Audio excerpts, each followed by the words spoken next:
The bus station was bustling with its usual chaos, announcements blaring overhead, the hum of engines idling in the background, and a sea of people moving in every direction.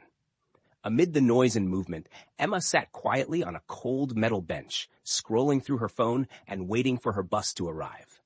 She hated delays, but today the universe seemed intent on making her wait. She sighed, checking the time for the third time in as many minutes. That's when she noticed him. He sat a few seats away, a tall man with messy brown hair and a book in his hands. He didn't look up, completely absorbed in whatever he was reading. There was something oddly calming about him. While everyone else at the station looked harried or impatient, he was serene, as though he belonged to an entirely different rhythm of life. His jacket looked a little too big for him. His sneakers were worn, and there was a half-empty cup of coffee beside him. He had the kind of face that made you wonder what stories he carried. Emma caught herself staring and quickly looked away, pretending to be engrossed in her phone. But as luck would have it, a gust of wind swept through the station, knocking her backpack off the bench and spilling its contents onto the ground. Embarrassed, she scrambled to gather her things, only to see a pair of hands already helping her. "Here?" he said, handing her a paperback novel she'd dropped. His voice was warm, casual, like they'd met before even though they hadn't. "Thanks," Emma said, brushing her hair out of her face as she took the book. Up close, his eyes were a striking shade of green, and his expression was kind but slightly guarded, like he wasn't used to talking to strangers. "No problem," he said, picking up a stray pen and setting it on her lap. "Rough day?" "Something like that. You know how it is. Buses, delays, life." She shrugged, trying to play it off, though her cheeks flushed under his gaze. He smiled faintly, as if he understood more than she'd said. "Yeah, I get that. I've been stuck here for 3 hours already. This place is starting to feel like home."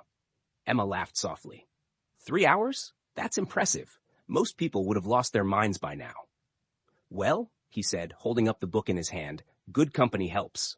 She glanced at the cover. 1984, sir, by George Orwell. Heavy reading for a bus station. "Yeah, but it keeps me distracted. Sometimes I get caught up in the wrong kind of thoughts when I sit still too long." Something about the way he said it struck a chord in Emma. She didn't ask what he meant, sensing it wasn't the kind of thing you asked a stranger. Instead, she extended her hand. "I'm Emma." He hesitated for half a second, then shook her hand. "Ryan." It turned out their buses were delayed for hours, and the initial spark of conversation turned into a long and winding dialogue. They talked about books, the weird things people do at bus stations, and their favorite cities. Emma learned that Ryan was on his way to visit his sister, whom he hadn't seen in years. He didn't go into much detail, but the way his voice softened when he mentioned her told Emma everything she needed to know. Family mattered to him, even if life sometimes got in the way. Ryan, in turn, learned that Emma was on her way back from a disastrous job interview. She confessed how she'd stumbled over her answers, how the panel of interviewers had been cold and indifferent, and how she already knew she wasn't getting the job. "Maybe it's a good thing," Ryan said. "If they didn't see what you had to offer, it's their loss."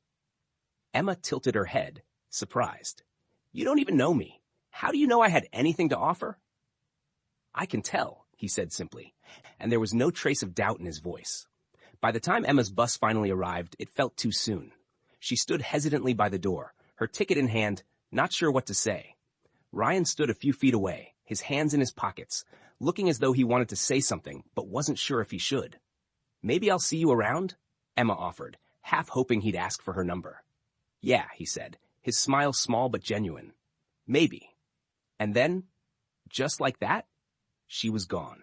Weeks passed, and life moved on. Emma didn't think she'd ever see Ryan again, but she thought about him often, about his quiet confidence, his thoughtful words, and the way he seemed to understand her in a way that most people didn't.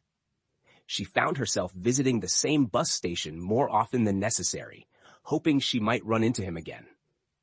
It felt silly, like chasing a ghost, but she couldn't help it. Then one evening, as she stepped into her favorite coffee shop, she saw him. He was sitting at a corner table, his ever-present book in hand and a steaming mug of coffee beside him. Emma froze, her heart skipping a beat. Should she say something? What if he didn't remember her? But as if sensing her presence, Ryan looked up and his face lit up in recognition.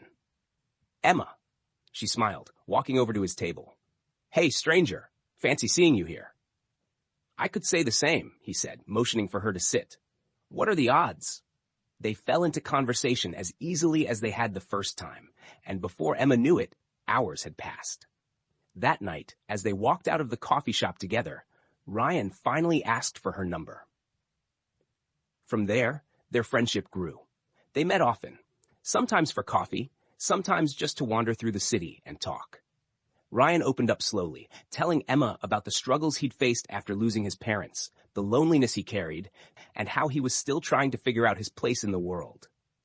Emma, in turn, shared her own fears and insecurities, the parts of herself she usually kept hidden. With Ryan, she didn't feel the need to put up walls. He saw her, the real her, and he liked her anyway. Their bond deepened into something neither of them could ignore. It was on a chilly autumn evening, as they sat on a park bench watching the leaves fall, that Ryan finally said it. I think I'm falling for you, Emma. Her breath caught, and for a moment all she could hear was the rustling of the wind. Then she smiled, her eyes meeting his. I think I've been falling for you this whole time. He leaned in then, his lips brushing hers in a kiss that was soft and slow, filled with all the emotions they hadn't spoken aloud. It wasn't rushed or dramatic. It was simple and perfect, like them. Their love story wasn't a whirlwind or a grand fairy tale. It was quiet, steady, and real. They built a life together, one day at a time, sharing laughter, dreams, and the occasional argument. But through it all, they always came back to each other, bound by the connection they'd found in the most unlikely of places. In the end, Emma realized that sometimes the best things in life come when you're not looking for them. When you're just sitting at a bus station, waiting for a delayed bus, and someone unexpected walks into your world.